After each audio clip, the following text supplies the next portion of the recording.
सरजमीन शापा.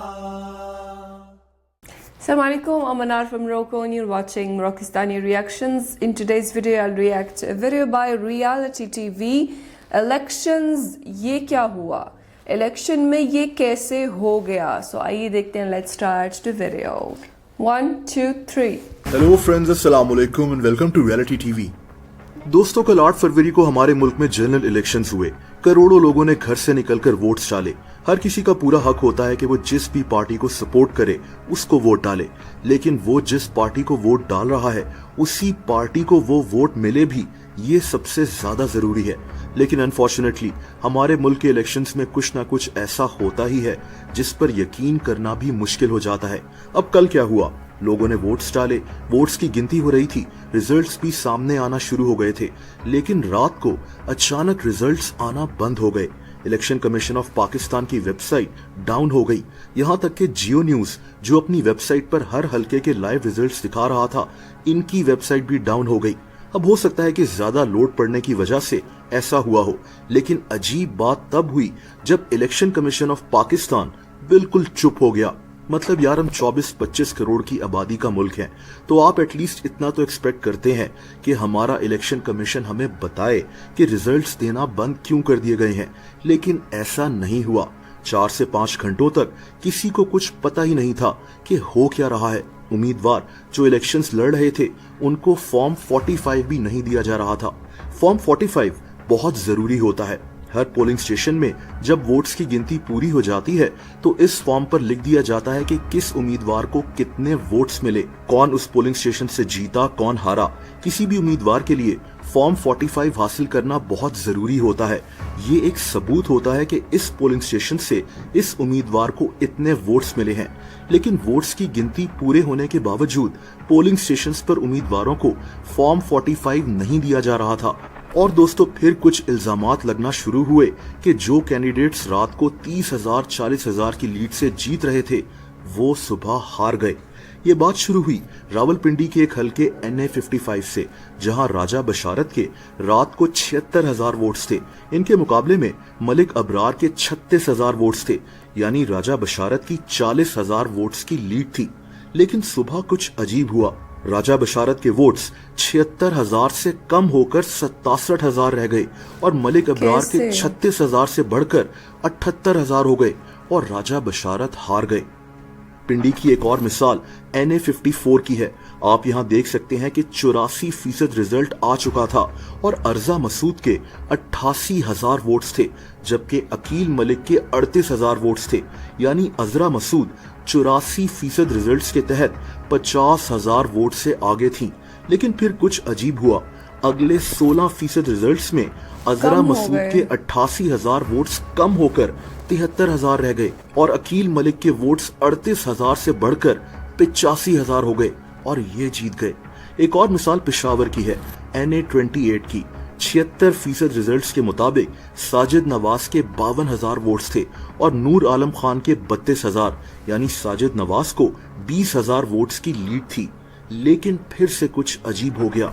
अगले 24% रिजल्ट में नूर आलम खान के वोट्स अचानक से 32,000 से बढ़कर 1,38,000 पर चले गए और साजिद नवाज हार गए. यानी 76% रिजल्ट्स में नूर आलम खान के 32,000 वोट्स थे और अगले 24% रिजल्ट्स में इनके वोट्स 1,06,000 बढ़ गए.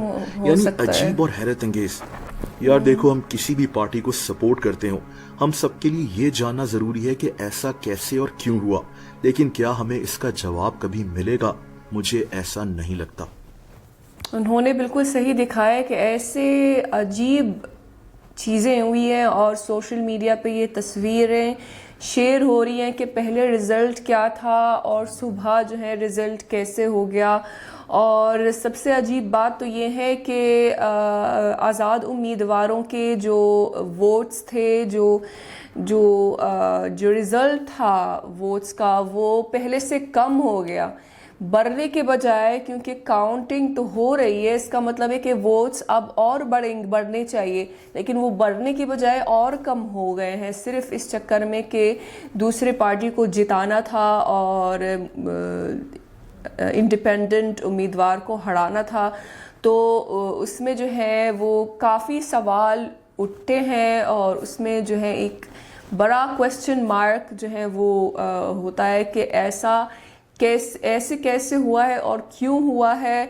और जो है वो इससे पता चल रहा है कि जो जितने आज़ाद उम्मीदवारों ने वोट्स जितना उनको वोट्स मिले हैं उससे ज़्यादा रियलिटी में हुआ है। सच में उनको ज़्यादा वोट्स मिले हैं, ये जो दिखा रहे हैं वो बहुत कम दिखा रहे हैं, उनको उससे ज़्यादा मिलना चाहिए था।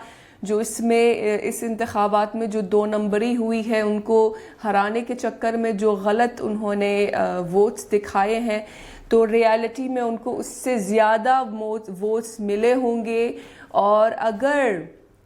और जैसे हम सब एक्सपेक्ट कर रहे थे कि कम से कम पीटीआई जो कि आज़ाद उम्मीदवार हैं उनको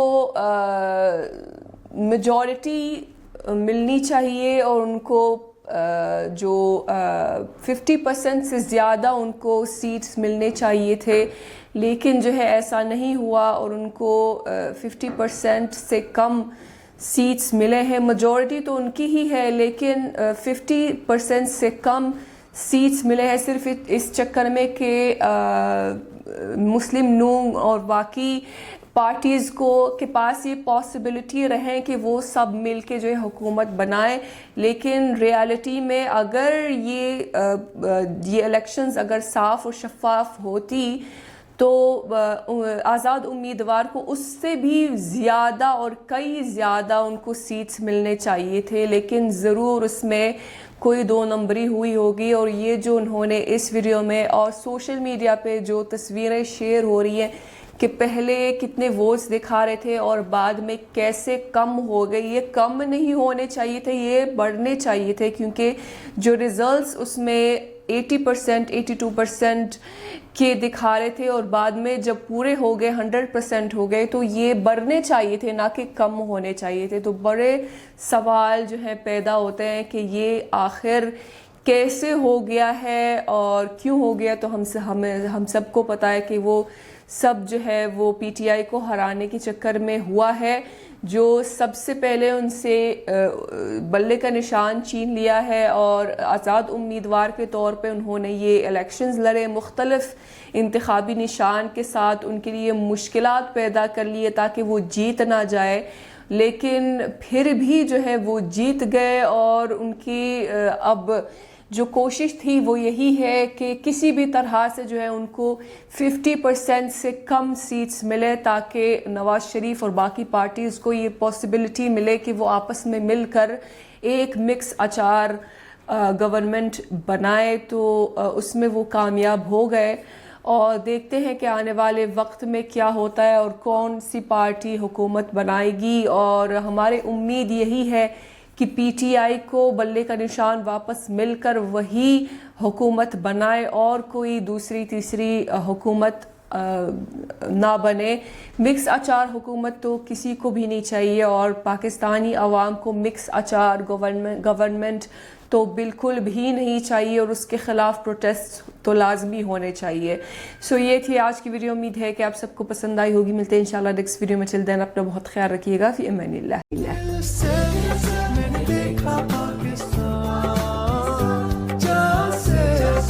धरती पे ईमान, दिल से मैंने चाहा पाकिस्तान।